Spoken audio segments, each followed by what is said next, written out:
So දැන් tax calculate කරන්න කොහොමද කියලා අපි බලමු. දැන් අපි කතා කරන්නේ business income, foreign income, investment income, employment income ඔක්කොම taxable කියලා.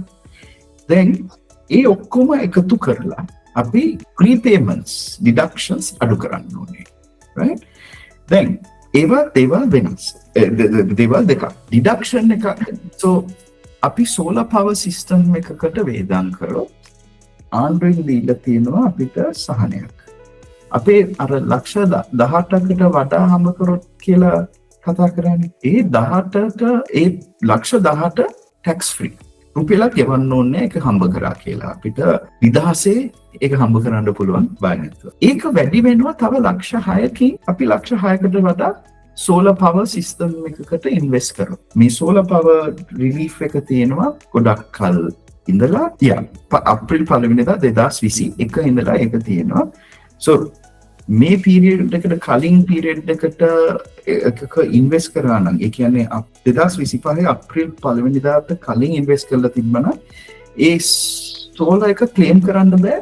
කලින් රිටර්න්ස් උත් ෆයිල් කරලා ඒ carry forward balance එක අද වෙනකන් ගේන්න නැත්නම් ඒක ක්ලේම් කරන්න බෑ. So income එක අනුව ඒක තියන්න ගන්න පුළුවන්. Then donations to approved charities. Inland Revenue එකේ 80 ගානක් තියෙනවා charities. ඒ Inland Revenue approved charities කියලා type කරොත් ඒ list එක එනවා IRD website එකේ. ඒගොල්ලන්ට donate කරලා තිබ්බනම් up to 75,000 tax liability එක ඒකෙන් උත් අඩු කරන්න.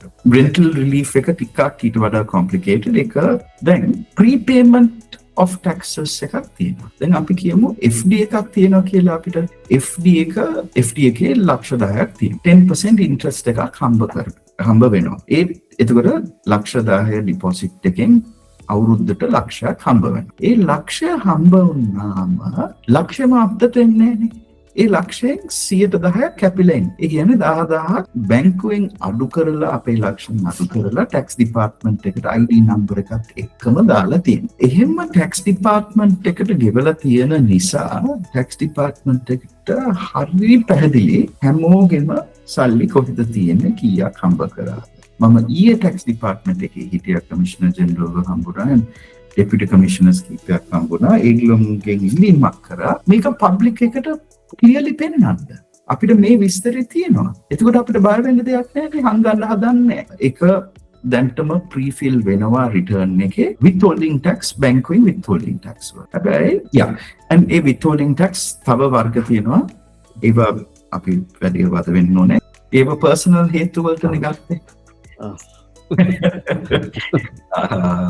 personal loan එක අපි කියමු apartment එකක් නෑ ගෙයක් අරගෙන ඒක rent out කරන්න අදහසක් එක්ක ගෙයක් ගත්තා. ඒකේ ගත්ත loan එක personal loan ගත්තා කියලා වැදගත් නෑ because ඒක directly link නෑ mortgage එකක් වගේ එකක් ගත්තොත් and ඒ ගත්ත ඉඩමෙන් එන rental income එක අපි කියමු ලක්ෂ I don't know you bought ඉඩමක් ගත්තා.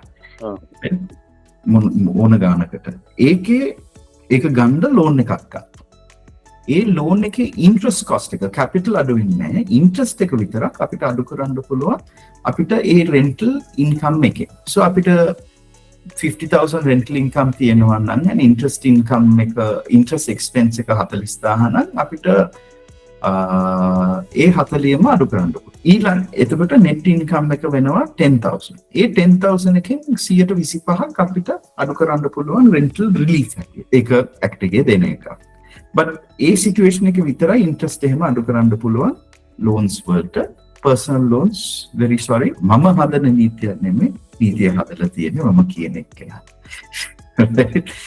okay so මෙහෙම තමයි so ඔක්කොම income add කරලා relief ටික අඩු කරලා prepayments ටික අඩු කරලා අපි calculate කරනවා liability එකක්.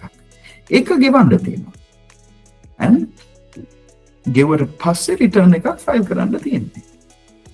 right so easy as 1 2 3